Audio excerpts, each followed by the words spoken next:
ang mundo ay nagiging mas kakaiba. Kalamidad, digmaan, pandemya.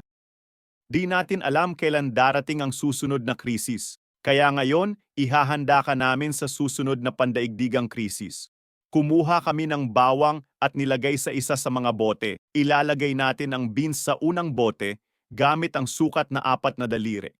Tapos, kuha ulit ng bawang at ilagay, ulitin hanggang mapuno ang bote. Pagkatapos, uulitin natin ang parehong proseso sa bigas. Kumuha ng aluminum foil, gumawa ng bola, at ilagay sa bote. Kumuha ng bulak at ibabad sa alkohol. Ilagay ang bulak sa loob ng bote, tapos sindihan ang 2 bulak, isara ang mga takip ng mahigpit.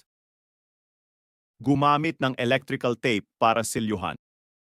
Isulat ang petsa ng paggawa at bagong expiry date, 5 taon mula ngayon.